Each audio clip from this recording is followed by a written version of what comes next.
Oke, apakah sudah terlihat slide saya? Sudah, Bu. Sudah, Bu. Sudah, Bu. Sudah saya record ya. Oke, selamat siang. Di minggu ke-9 kita akan membahas tentang induksi elektromagnetik. Oke. Nah, ini adalah saya bilang peta lah ya. Peta untuk materi fisika dasar 2A. Jadi, kita ini udah belajar di awal dari week 1 sampai week 8. Itu mulai dari apa itu muatan listrik, gaya kolom, gaya kolom, hukum Gauss, medan listrik, semuanya bahkan ke listrik DC dan AC. Sekilas sudah ada ya AC ya, tapi cuma sekilas saja. Ada nggak ya? RL ada gitu kan. Nah, sekarang kita masuk ke topik yang baru, yaitu tentang elektromagnetik. Sudah, nanti setelah dari elektromagnetik kita akan belajar ini AC. Nanti ini sekilas saja dia dibahas. Pengukurannya tidak, nanti lebih banyak di praktikumnya. Jadi nanti hubungannya kemana materi kita yang ini. Yang hari ini adalah Faraday's Law sama Lenz Law. Oke, hukum Lenz sama hukum Faraday. Nanti di week berikutnya kita masuk ke ini AC dan juga hukum Kirchhoff lah, seperti itu. Nah, kita lanjut. Ini ya. Kita akan belajar yang ini yang dikasih biru ini. Nah, apa yang akan kita pelajari di sesi ini? Kita akan belajar tentang hukum Faraday, hukum Lenz, medan listrik induksi akibat perubahan medan magnet. Jadi, kalau ada perubahan medan magnet, maka bisa terjadi suatu medan listrik. Gitu. Dan induktansi bersama. Jadi ada bedanya. Kalau ini induktansi saja, sedangkan ini induktansi bersama. Ada syaratnya supaya bisa terjadi induktansi bersama. Nah, saya akan bacakan saja salah satu kalimat penyemangat atau motivasi untuk kalian saja. Dalam serangkaian eksperimen yang dilakukan oleh Michael Faraday di Inggris dan Joseph Henry di US dapat menimbulkan arus listrik tanpa menggunakan baterai. Eksperimen ini sangat menggemparkan dunia saat itu. Kenapa mereka bisa melakukannya? Nah, motivasinya adalah bayangkanlah ini si Faraday sama si Joseph ini tuh zaman dulu tuh tahun berapa, ya kan? Tapi mereka bisa terpikir menghasilkan arus listrik tanpa baterai. Sedangkan zaman dulu itu harus ada baterai. Kira-kira kenapa? Inilah eksperimennya. Kurang lebih seperti inilah ya, karena zaman dulu kan dokumentasinya kan belum ada kan, hanya berdasarkan by paper, jadi ditulis seperti ini gitu. Bayangkan ini ada suatu kawat, ini ada medan magnet, sudah. Nah kawatnya itu sebentar. Kalian bisa kelihatan nggak kalau ada yang minta di admit di layar? Kelihatannya? Tidak kelihatan, Bu. Jadi, tapi kursor saya kelihatan. Coba saya kasih warna merah saja. Kelihatan, Bu. Oke, good. Jadi ini si Faraday, ya oke, sama si Joseph itu membuat ini ada kawat yang sudah dihubungkan dengan amperemeter yang sangat sensitif pastinya ya. Kemudian dia buat ini medan magnet, dia coba masukkan ke dalam dan keluarkan dengan sangat cepat. Karena kalau misalnya dengan sangat cepat kan berarti ada perubahan medan magnet terhadap waktu kan. Ternyata si galvanometer ini mendeteksi ada penyimpangan jarum. Nah, kalau ada penyimpangan jarum berarti ada arus listrik kan. Nah, itu yang ditanya, kok bisa ya? Ini bisa nggak dinyalakan animasinya di sini? Nggak bisa ternyata. Oke, jadi ini sebenarnya animasinya kalau ada, tapi kalau misalnya kita lihat ya, ketika ini dimasukkannya, perhatikan kursor saya, dimasukkannya ke sini, jarumnya itu ke arah sini. Sudah, setelah dari sini kan pasti ditarik lagi kan? Nah, di tengah itu di sini. Jarumnya di sini. Terus ditariknya lagi ke sana, sudah, si medan magnet ini, batang magnet ini, jarumnya menyimpang ke sana. Ini jika lambat. Kalau dilakukan dengan sangat cepat, masukkan semua ke dalam lingkaran, maka penyimpangan ini juga semakin cepat jarumnya. Sampai di sini paham? Oke. Nah, ini dia hasil eksperimen menunjukkan bahwa pertama, arus listrik pada loop akan terjadi hanya jika ada gerak relatif antara magnet dan loop. Yang kedua, semakin cepat gerakan magnet. Bayangkan. Yang pertama kan tadi kan arus listrik dan loop dapat terjadi hanya jika ada gerak relatif antara magnet dan loop ya. Berarti ini kan loopnya ya. Si batang melingkar ini adalah loop, ini magnet. Ya pasti harus ada interaksi. Gerak relatif lah saya katakan. Kemudian nggak hanya itu, semakin cepat dia keluar masuk, maka arus listrik yang dihasilkan juga semakin besar. Dan yang ketiga, jika polaritas magnet dibalik, maka arus yang mengalir akan berubah ke arah sebaliknya. Jadi kalau misalnya pertama ini yang si north atau kutub utara saya putar, masukkan ke dalam terus keluar, masuk keluar. Nah, ini dia bergerak ke kiri dulu baru ke kanan, kiri baru ke kanan. Kalau saya putar justru di sini yang selatan. Nah, yang pertamanya dia ke sini, justru dia kebalikannya. Jadi ke sini dia dulu, ke sini baru memutar, ke sini, ke sini, ke sini. Ya, itu aja. Cuman arah polaritasnya aja. Oke, arah polaritas magnet yang dibalik, maka arah penyimpangan jarum amperemeter itu berbeda arah, itu saja. Oke ya. Nah, arus induksi yang mengalir pada loop disebut arus, sorry, saya matikan dulu sebentar apa saya ya. WhatsApp saya supaya nggak terlalu terganggu kalian. Kalian terganggu nggak? Sebentar, saya stop dulu lah. Wait ya. Saya coba quit.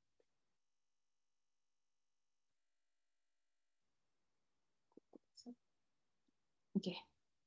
Kita lanjut. Sudah? Bisa dilihat lagi? Sudah, Bu. Sudah, Bu. Oke, dengan kata lain, arus yang mengalir pada loop disebut arus induksi. Jadi bukan arus listrik ya, arus induksi. Karena terjadi induksi. Induksi itu tidak ada kontak fisik, yaitu bedanya induksi sama yang lainnya. Arus induksi berarti tidak terjadi kontak fisik, tapi dia ada gitu. Nah, oke. Nggak ada kita hubungkan sama baterai dan yang lainnya. Hanya dengan menggunakan magnet, oke, terjadi ada arus. Nah, namanya arus induksi. Usaha yang dibutuhkan pada setiap muatan untuk menghasilkan arus listrik disebut GGL induksi. Oke. Nah, ini proses pembuatan arus dan EMF ini namanya electromotion force. Electron motion force ya, EMF itu ya. Electron motion force berarti gaya gerak elektron, itu ya artinya, disebut dengan induksi. Oke. Nah, ini dia ada dua eksperimen. Nah, kali ini dua loop. Yang satu dihubungkan dengan hambatan, baterai, dan di sini ada galvano. Saklarnya dibikin di sini off. Oke, ketika misalnya ini saya buka, dia 0. Ketika misalnya saya hubungkan, ketika ini saklarnya on, ada perubahan. Bisa sampai di sini, belum terlalu susah ya. Oke, kita lanjut. Nah, berdasarkan eksperimen tersebut, Faraday menyimpulkan bahwa perubahan fluks magnet dalam suatu loop menghasilkan GGL induksi. Oke? Perubahan fluks magnet dalam suatu loop menghasilkan GGL induksi. Oke ya. Kalau begitu, bedanya yang ini dia tidak pakai magnet ya. Ini cuma pakai 2 kawat saja ya. Ya, kalau yang tadi pakai magnet kan, perubahan medan magnet menghasilkan arus induksi. Sedangkan ini dia tidak pakai magnet. Dia pakai perubahan flux magnet dalam suatu loop menghasilkan GGL induksi. Nah, ini dia tidak pakai magnet. Oke ya, dia tidak ditampilkan di sini gambar magnet. Dia cuma di sini dihubungkan saja. Jadi terjadi induksi antara loop 1 dan yang loop 2. Tapi kesimpulan si Faraday adalah ini. Kemudian, nah rumusnya adalah ini. GGL induksi, ini GGL induksi. Ini adalah jumlah loopnya tadi atau kawat melingkar. Ini adalah perubahan flux medan magnet terhadap waktu. Selanjutnya, nah ini perubahan flux medan magnet yang menembus loop itu analognya seperti ini. Kalau misalnya ini adalah kenapa misalnya semakin besar loopnya, semakin banyak semakin banyak arus induksi yang bisa dihasilkan itu karena gini ilustrasinya. Ini adalah medan magnet, yang ini adalah loopnya. Kalau semakin luaslah loopnya ini, maka medan magnet yang bisa masuk atau apalah kita katakan ya, atau arus yang medan magnet yang bisa dilingkupi, oke, itu kan lebih banyak kan daripada kalau cuma buletannya segini kan. Makanya itu diameter dari loop itu juga sangat mempengaruhi, terutama juga kawatnya. Nah, kawatnya itu pengaruhnya tadi itu di sini juga. Di slide yang sebelumnya. Oke. Nah, ini dia. Kalau B-nya uniform, fluxnya itu rumusnya ini, B tegak lurus dengan A, jadi semakin besar A-nya, nanti fluxnya juga semakin besar. Medan magnet sudah pasti, kalau medan magnetnya semakin besar, maka fluxnya makin besar. Nah, ini karena ini adalah flux itu dalam bentuk medan magnet itu adalah vektor, A itu adalah vektor, maka nanti dari B A cos theta itu bisa kita tuliskan seperti ini, B dot A. Ingat ya, A itu di sini adalah vektor. Kenapa? Karena dia merupakan ada arahnya juga. Ini harus saya seperti ini. Nah, ini. Kalau B-nya uniform, kita bisa menggunakan pakai rumus integral. Integral SBD. Jadi, Bu, kapan kita pakai uniform atau tidak? Tergantung soal. Kalau di soal dikasih tahu uniform, maka kita bisa langsung adopsi ini. Kalau di soal tidak uniform, kita pakai rumus kedua. Nah, ini hukum Faraday tentang induksi. Kenapa tandanya negatif?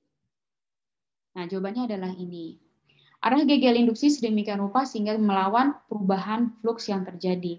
Perhatikan ketika ini, oke, ini berhubungan sama hukum Lenz ya. Arah gegel induksi sedemikian rupa sehingga melawan perubahan flux yang terjadi. Ketika misalnya saya ini masukkan, terus saya keluarkan, baru terjadi ada perubahan flux kan, ya kan?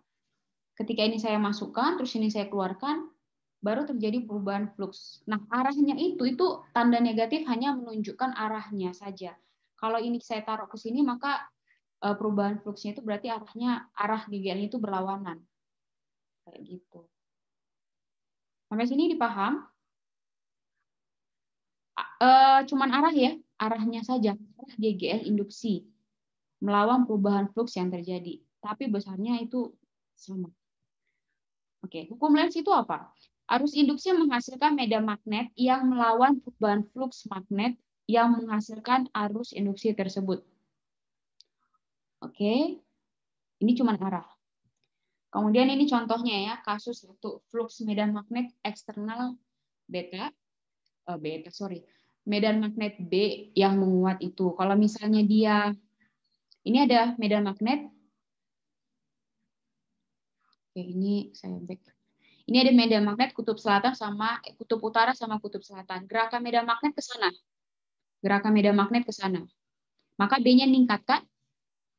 Nah, medan magnet induksinya berapa? Arus induksinya mana? Arah yang sebaliknya justru ke sana, itu dia. Timbul arus induksi I kan? Ya kan? Ini di sini tapi kita bikin di sini B. Arus induksi I karena B, oke? Sehingga timbul medan magnet induksi atau B induksi yang melawan perubahan B. Jadi ada yang melawan perubahan B, tapi besarnya sama, cuma arahnya. Jadi ketika saya masukkan ini ke si dalam, kan berarti kan arah medan magnetnya kan ke sana, ya kan?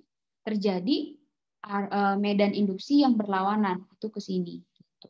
Nah, kalau misalnya saya bikin kasus kedua, medan magnet eksternal itu melemah itu yang seperti apa? Saya tarik ke sini, maka medan magnetnya itu makin menjauh kan, menjauh dari loop kan, maka B-nya itu mengurang. Nah B induksi itu apa? Dia berlawanan arah. Kalau ini ke sini, maka ini ke sini. Selanjutnya kalau menguat lagi, nah berulang-ulang maka dia akan seperti inilah dia, akan continue. Menguat lagi seperti yang ini persis. Ya, kalau ini hanya diganti medannya saja, kutubnya saja. Cara untuk menghasilkan gegel induksi ya dengan rumus yang ini. Perbesar B, perluas A, sudutnya itu dibikin sudut berapa supaya bisa menghasilkan satu? Kosinus berapa hasilnya satu? Kosinus? Halo? Kosinus berapa hasilnya satu? Kosinus. Nol, Bu. Nol. Nol, Selenya Bu. 180. Nah, iya. Jadi dia harus benar-benar tepat berimpit lah kalau kita bilang. Kemudian, nah itu saja. Cuma itu aja cara-caranya untuk menghasilkan suatu GGL induksi yang besar. Kemudian cara untuk menginduksi GGL. Nah, ini adalah perubahan B terhadap waktu. Kali ini beda magnet. Kalau cross itu berarti dia apa? Bayangkan, saya pernah ajarkan dulu, cross itu berarti anak panah yang menjauhi kita. Berarti ini ekor anak panah. Kita diam. Ini bayangkan mau dot, mau cross, itu anak panah yang mendekati atau menjauhi kita. Kalau cross berarti anak panah menjauhi kita, maka medan magnetnya itu menuju bidang kan? Atau menjauhi pengamat, kan kita pengamat. Bisa? Oke? Nah, kalau misalnya kalian pakai kaidah tangan kanan, ini susah ini. Oke, kalau misalnya ini menjauhi kita, coba pakai tangan kanan masing-masing. Oke, saya coba on-kan kameranya. Chat, ada yang ngechat. Isabella dari TB sedang ada gangguan listrik. Oke, nggak apa-apa Isabella. Coba kalian pakai kaidah tangan kanan dengan menggunakan jempol. Medan magnetnya itu menjauhi kalian atau menuju bidang, pasti I-nya itu adalah jari-jari kalian. Jari kalian yang empat jari tangan kalian, terus dia akan mengarah ke kanan. Coba dicoba. Bisa?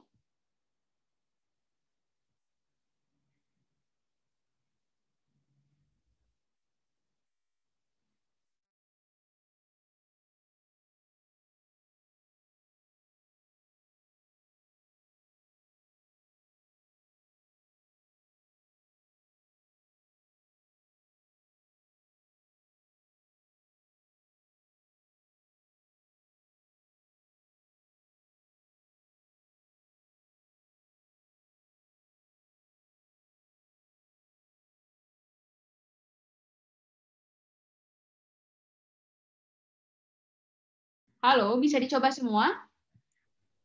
Bisa, Bu. Bisa?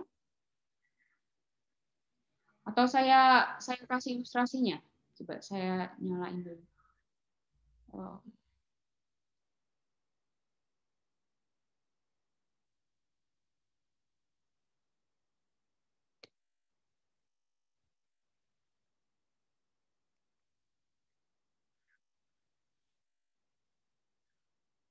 Kalau saya coba pakai video juga itu berlawanan.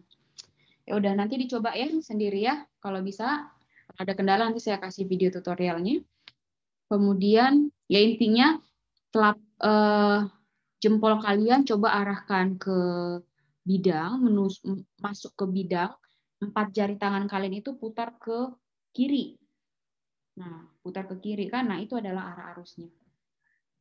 Selanjutnya, luas A yang dilengkapi oleh loop berubah terhadap waktu. Ya, nah ini dia salah satu contoh ya. Kalau misalnya A-nya semakin berubah, maka kan makin banyak nih medan, makin besar juga medan magnet yang bisa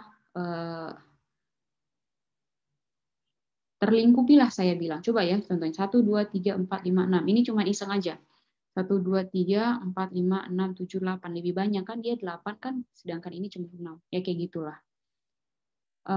Nah, sudut antara B dan normal loop berubah terhadap waktu. Nah, itu dia pengaruhnya. Supaya nanti, ini kan tadi kosinus eta, supaya dia hasilnya 1. Itu mempengaruhi seperti ini. Dibandingkan kalau misalnya dia yaitu 90 derajat, hasilnya pasti 0. Oke, ini adalah checkpoint. Nanti bisa langsung dijawab masing-masing. Oke, ada di slide yang sudah saya kirimkan. Oke. Kira-kira dari luasnya ini, mana yang paling besar arus induksi yang akan dihasilkannya? Dari A, B, C, dan D. Coba silakan jawab, saya akan mulai catat. Ada yang bisa?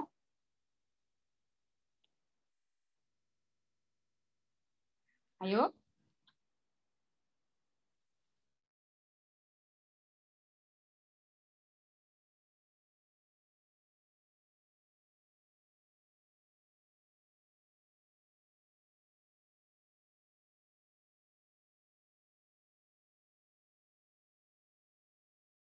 Oke, jawabannya itu adalah medan magnetnya kan sama.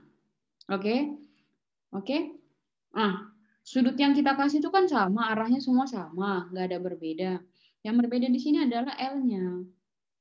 Maka mana yang paling besar luasnya, itulah yang paling akan menghasilkan medan magnet, medan induksi yang paling besar. Gitu.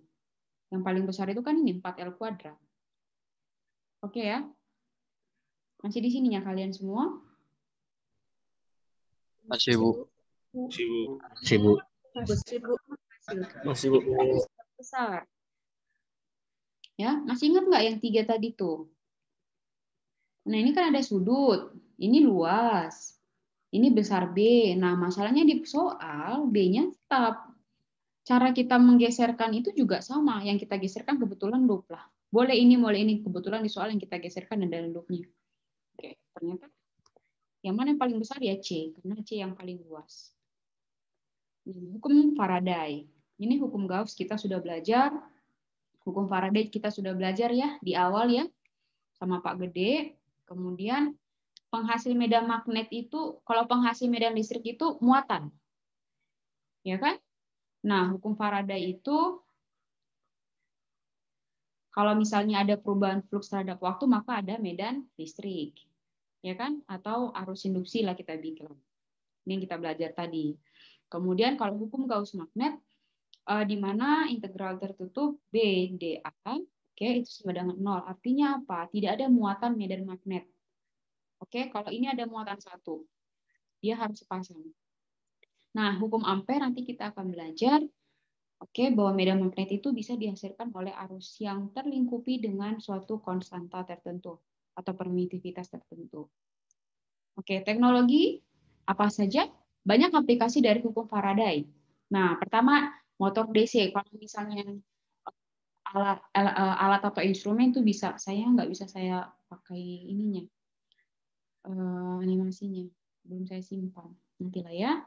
Nah, ini kalau misalnya motor DC, ini medan magnetnya kalau misalnya ini berputar-putar, ini kan apa ya? Kalau saya bilang ini dia akan ke sana, ini ke sana, ini akan ke sini.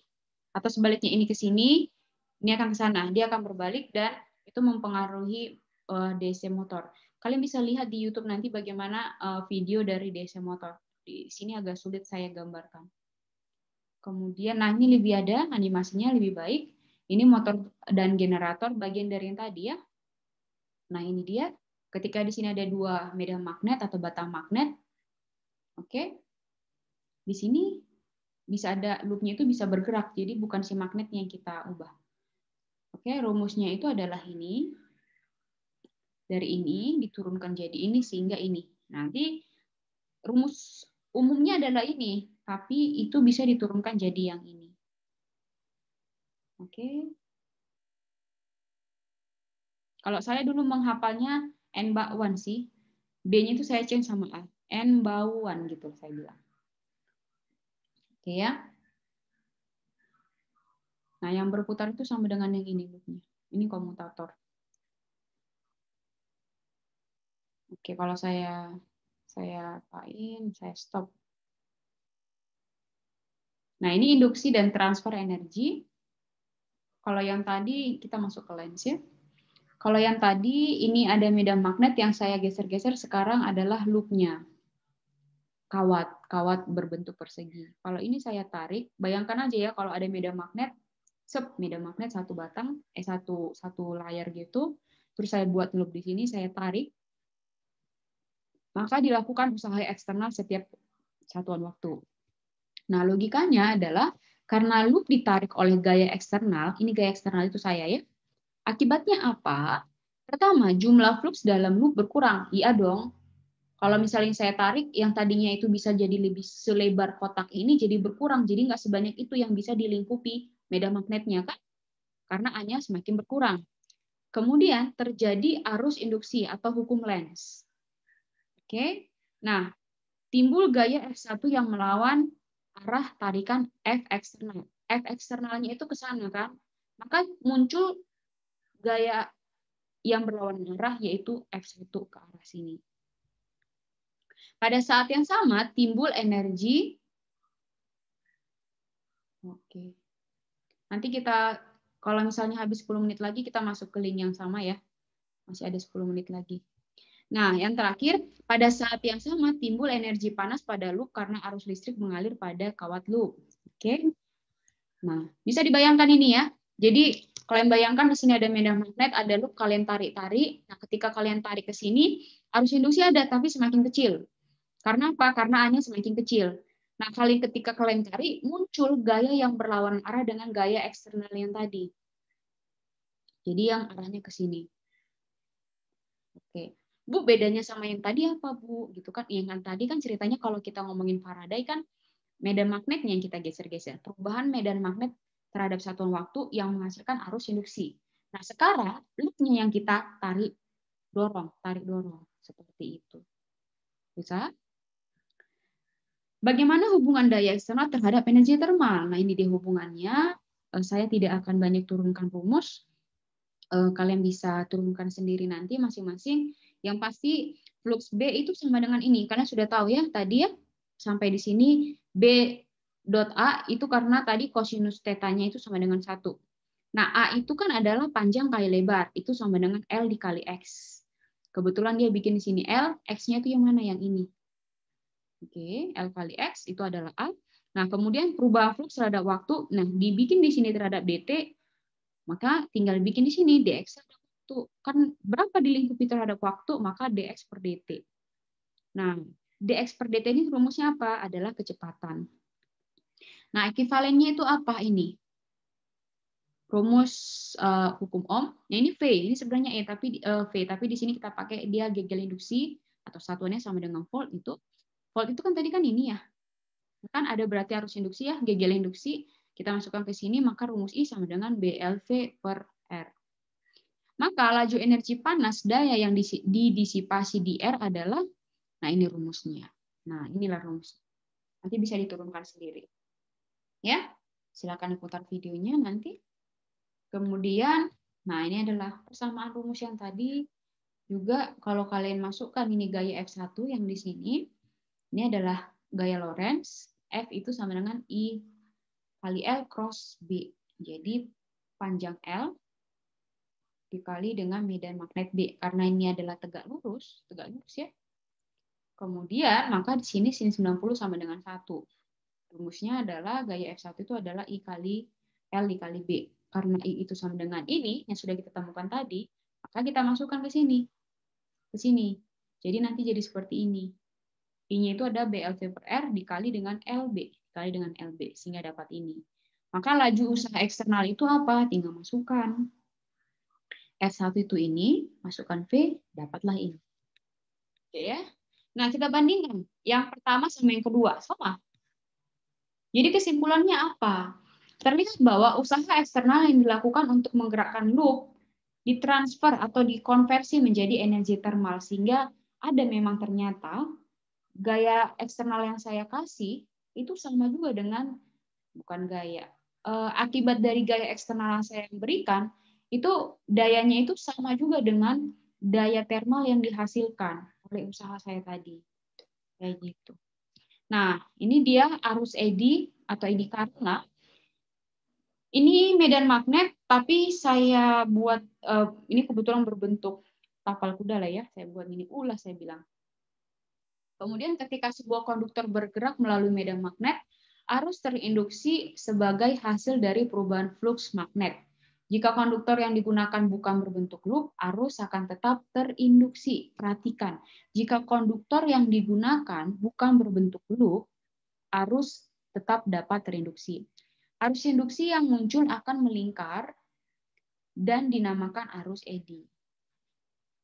Oke. Nah, ini arus eddy. Arus eddy yang terinduksi juga menghasilkan gaya magnet yang melawan gerak, sama seperti yang tadi, sehingga konduktor mengalami kesulitan untuk bergerak melewati medan magnet. Jadi ketika misalnya dari suatu loop saya berikan ini suatu medan magnet yang arahnya itu menjauhi pengamat atau mendekati bidang, saya dekatkan di sini ada suatu konduktor, oke? Maka sebenarnya ya meskipun suatu konduktor terjadi di sini gegel induksi. yang arahnya juga berlawanan. Kalau misalnya arah kecepatan si loop tadi itu ke sana, maka gaya medan magnetnya itu ke sana, berlawanan arah. Luasnya seperti apa? Ya semakin banyak dia itu mengenai medan magnet ini, maka dia akan semakin besar. Tapi kalau semakin kecil, maka semakin kecil. Kenapa? Karena ada di sini saya buat area loop-nya lah. Jadi bisa dipahami ya, arus eddy yang terinduksi juga menghasilkan gaya magnet melawan gerak. Gaya magnet yang melawan gerak-geraknya ke sana. Sehingga konduktor mengalami kesulitan untuk bergerak melewati medan magnet. Arus eddy itu konduktor yang memiliki hambatan R. Arus induksi muncul, maka muncul daya disipasi atau yang terma tadi. Kemudian daya disipasi dapat direduksi dengan cara apa? Lempengan induksi konduktor dibungkus dengan isolator. Lempengan konduktor dipotong-potong supaya tidak benar-benar terjadi daya disipasi. Karena kalau terjadi daya disipasi, ya seberapa besar pun gaya yang kita kasih eksternal, ya segitu juga nanti yang akan terdisipasi dalam bentuk energi daya termal, gitu ya. Kemudian induktansi bersama. Ini kalau misalnya saya bikin coil 1 dan 2, kalau 1 itu kan rumusnya, oke, kita bikin di sini. Oke, kalau misalnya di sini induktansinya itu induktansi loop atau koil kedua akibat 1 ya. Kalau 21 berarti induktansi koil kedua akibat pertama. Rumusnya itu kan ini. Ini kan sudah kita ketahui yang tadi ya, rumusnya sebelum-sebelumnya. Karena ini tidak dikasih tahu homogen atau tidak, kita pakai rumus yang ini. Nah, di sini koil kedua terhadap perubahan waktu. Nah, perubahan flux koil kedua dibanding perubahan flux koil pertama itu kita tulis kayak gini. Perubahan fluxnya. Oke? Nah, nanti setelah diturunkan, konstanta kesebandingan M21 dinamakan induksi bersama. Yang ini itu kita tinggal masukkan. Kayak gitu. Selanjutnya, sebaliknya, kalau misalnya kita buat GGL induksi yang terjadi pada koil pertama akibat koil kedua, itu tinggal dipakai rumus yang ini, turunkan kembali. Nah, akhirnya nanti M12 sama dengan M21 atau sama ekuivalen dengan M. Nah, M itu namanya induktansi bersama. Nah, sekarang kalau ada ditanya di sini, carilah induktansi bersamanya kalau R1 lebih besar daripada R2. Maka R1 itu yang hitam, yang R2 yang warna orange kita bilang. Nah, jawabannya adalah ini. B1 sama dengan menggunakan rumus medan magnet. Oke. Nanti kita akan buat sesi pembahasan soal untuk yang ini ya. Yang soal yang ini kenapa bisa diperoleh rumus ini. Nanti bisa dicoba-coba masing-masing. Kemudian, apa pentingnya induktansi dalam kehidupan kita? Nah, ini kita punya nih ya. Di ITD juga punya, kalau kalian tahu di dekat kantin lama. Nah, ini dia. Induktor yang tadi itu, yang besar itu, induktansi bersama itu ini.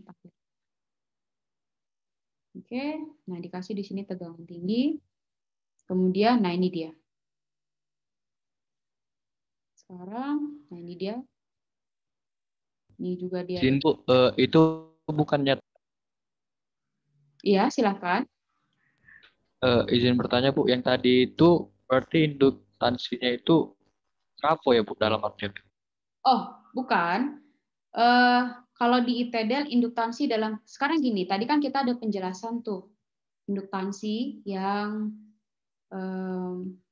gini aja saya buat. Trafo itu gunanya untuk menaikkan atau menurunkan tegangan. Sudah, ini salah satu contoh aplikasi induktansi dalam kehidupan kita. Oke, ini dia lilitan. Kalau misalnya induktansi itu kan terdiri dari banyak koil kan? Ya kan? Ini kebetulan 1, 2 aja. Oke, ini ya kan? Ya kan? Ini kan banyak koil kan? Nah, kalau aplikasi dalam kehidupan sehari-hari itu yang ini. Tapi udah di